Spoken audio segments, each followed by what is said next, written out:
ಇದನ್ನ ಇಷ್ಟು ಹುಳ ಬಿಟ್ಕೊಂಡು ಒಂದೊಂದು ಪಾರ್ಟಿ ನಾವು ಮಾತಾಡ್ತಾರೆ, ನಮ್ಗೆ ನಾಚಿಕೆ ಆಗತ್ತೆ. ಇವರೆಲ್ಲ ರೆಸ್ಪಾನ್ಸಿಬಲ್ ಲೀಡರ್ಸ್ ಅಂತೀವಿ.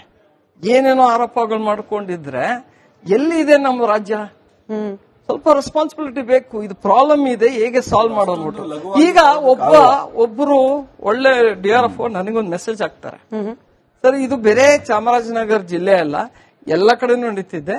ರಾತ್ರಿ ಹೊತ್ತು ಇವ್ರು ಬರ್ತಾರೆ, ನೈಟ್ ಹೋಗಿ ಬರ್ತಾರೆ, ಬೇಟೆಯಾಡಕ್ಕೆ ಬರ್ತಾರೆ. ಯಾಕೆ ಅಂದಾಗ ಇವ್ರು ಹೇಳೋದು, ಇಲ್ಲ ನಾವು ನಮ್ಮ ದನ ಹುಡ್ಕೊಂಡ್ ಬಂದಿದೀವಿ. ಆ ನೆಪದೊಳಗೆ ಇವರು ಕೋಚಿಂಗ್ ಮಾಡ್ಬಿಟ್ಟು ಹೋಗ್ತಾರೆ. ಇದು ಮೇಟಿಕುಪ್ಪೆ ನಡೀತಿದೆ, ವೀರ್ನಸ್ನಲ್ಲಿ ನಾಗರೋಳೆ, ಹುಣಸೂರು ಕಡೆನೂ ನಡೀತಿದೆ.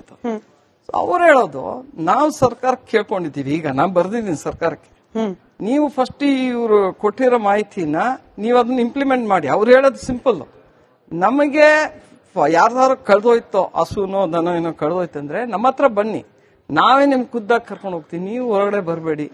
ಆತರ ಮಾಡಿದಾಗ ಏನಾಗತ್ತೆ, ಯಾರಿಗೂ ಧೈರ್ಯ ಇರಲ್ಲ ಹೊರಗಡೆ ಹೋಗಕ್ಕೆ. ನಾನು ಸರ್ಕಾರಕ್ಕೆ ಬರ್ದಿದ್ದೀನಿ, ದಯವಿಟ್ಟು ಅದನ್ನ ಇಂಪ್ಲಿಮೆಂಟ್ ಮಾಡಿ. It's a very good suggestion. So ನಿಮ್ಗೆ ಯಾವ ಪ್ರಾಬ್ಲಮ್ ಇರಲ್ಲ. ಯಾಕಂದ್ರೆ ನಾನು ದಿನಗಟ್ಲೆ ಹೇಳ್ತೀನಿ, ಯಾಕಂದ್ರೆ ನನಗೆ ಮಾಹಿತಿ ಬರುತ್ತೆ. ನಾನು ಕೆಲವು ಟೈಮ್ 11:30, 1:30 ಇದ್ರೆ ನಂಗೆ ಮಾಹಿತಿ ಬಂದಾಗ ನಾನು ಇನ್ಫಾರ್ಮ್ ಮಾಡ್ತೀನಿ, ಈ ತರ ಶೂಟಿಂಗ್ ಆಗಿದೆ ಇಲ್ಲಿ ಮಟ್ಟ. ಮಲ್ವಲ್ಲಿಯಿಂದ ನಾನು ಪಲ್ಲಾರ್ ತನಕ ನಂಗೆ ನ್ಯೂಸ್ ಬರುತ್ತೆ. ಈ ಸಿಕ್ಕಾಪಟ್ಟೆ ಕಲ್ಬೇಟೆ ನಡೀತಿದ್ದೆ. ಸೊ ಇದನ್ನ ನಾವು ಫಾರೆಸ್ಟ್ ಡಿಪಾರ್ಟ್ಮೆಂಟ್ ಸೀನಿಯರ್ ಆಫೀಸರ್ಸ್ ಏನ್ ಮಾಡ್ತಿದ್ರು? ಕಡ್ಲೆಕಾಯಿ ತಿಂತಿದ್ರ? ರಿಪೋರ್ಟ್ ಇದೆ. What is the CF doing ಅಲ್ಲಿ? ಬೇಸಿಕಲಿ ಅಲ್ಲಿ ಯಾರೆಲ್ಲರ ಮನೆಯಲ್ಲಿ ನಾಡಾ ಬಂದೂಕುಗಳಿತ್ತು, ಅದನ್ನು ಹುಡುಕಿ ಪತ್ತೆ ಹಚ್ಚಿದ್ರೆ ಮುಗ್ದು ಹೋಗ್ತಾ ಇತ್ತು.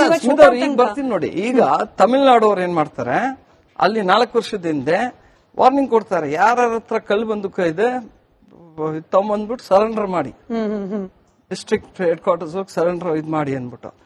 ಆಮೇಲೆ ಅವ್ರಿಗೆ ಹೇಳ್ತಾರೆ, ನೀವ್ ಕೊಡ್ದವ್ರೆ ನಿಮ್ದು ಏನಾರು ಆಮೇಲೆ ಸಿಕ್ತರೆ ನೀವ್ ಜೈಲ್ಗೆ ಹೋದ್ರೆ ಆಚೆ ಬರಲ್ಲ ಅಂದ್ಬಿಟ್ಟು ಎಲ್ಲ ಬೆದರಿಕೆಗಳಿಗೆ ಬಂದು ಎಲ್ಲ ಗನ್ ಸರೆಂಡರ್ ಮಾಡ್ತಾರೆ. ಇಲ್ಲಿ ನಮ್ಮ ಸರ್ಕಾರ ಅದನ್ನೇ ಮಾಡಬೇಕು. ಅಲ್ಲಿ ಕನಕಪುರ ಬೆಲ್ಟ್ ಇಂದ ನೀವು ಈ ಕಡೆ ಬಂದ್ರೆ BRT ತನಕ ಸಿಕ್ಕಾಪಡೆ ನಿಮ್ಗೆ ಇಲ್ಲಿಗಲ್ ಗನ್ಸ್ ಇದೆ, ವೆಪನ್ಸ್ ಇದೆ. ಆಮೇಲೆ ಇದ್ರೊಳಗೆ ನೋಡಿ, ಒಂದೊಂದ್ ಮನೆಯೊಳಗೆ 2 ಗನ್ ಇದೆ.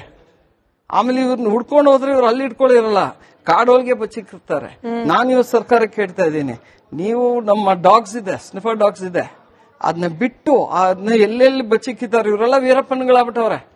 ವೀರಪ್ಪನ್ ಹೇಗೆ ಎಲ್ಲ ಹಾಕ್ಬಿಟ್ಟು ಇದ್ ಮಾಡಿದ್ರು, ಇವರು ಅದೇ ಪ್ರೊಸೀಜರ್ ಬಂದಿದ್ದಾರೆ.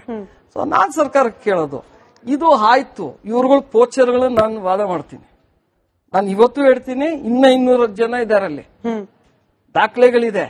ಆ ದಾಖಲೆ ಇಟ್ಕೊಂಡು ಈ ಸೀನಿಯರ್ ಆಫೀಸರ್ಸ್ಗೆ ಕೆಲಸ ಮಾಡಕ್ ಬಿಡಿ.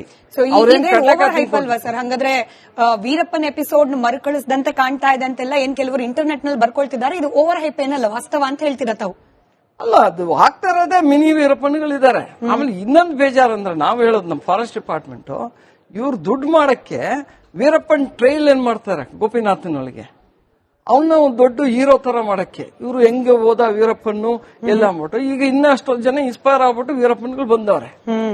ನಮ್ಮ staff, I support this incident ನಮ್ಮ ಸ್ಟಾಫ್ ಒಳಗೆ. ಬಟ್ ಯಾರ್ಯಾರು ಕೆಲಸ ಮಾಡ್ತಿರೋ ಅವ್ರನ್ನೆಲ್ಲ ಬೇರೆ ಕಡೆ ಹಾಕ್ಬೇಕು. ಯಾಕಂದ್ರೆ ಇಲ್ಲಿ ಮ್ಯಾನ್ ಅನಿಮಲ್ ಕಾನ್ಫ್ಲಿಕ್ಟ್ ಜಾಸ್ತಿ ಇದೆ. ಮತ್ತೆ ಒಂದು ಪ್ರಾಬ್ಲಮ್ ನಾವು ನೋಡ್ತಿರೋದಂದ್ರೆ, ಇಡೀ ಕಾಡುಗಳೊಳಗೆ ಸೀನಿಯರ್ ಆಫೀಸರ್ಸ್ ಲೋಕಲ್ ಜನ ಹತ್ರ ಹೋಗಿ ಚೆನ್ನಾಗಿಲ್ಲ. ಅವರು ಕೋಆರ್ಡಿನೇಷನ್ ಇರಬೇಕು. ಯಾಕಂದ್ರೆ ನಾನು ಇವತ್ತು ಧೈರ್ಯವಾಗಿ ಹೇಳ್ಬೇಕಂದ್ರೆ, ನಮ್ಮ ಕಾಡು ಉಳ್ದಿರಂದ್ರೆ ನಮ್ಮ ರೈತರಿಂದ, 90% ಕಾಡು ಉಳ್ದಿರೋ ರೈತರಿಂದ.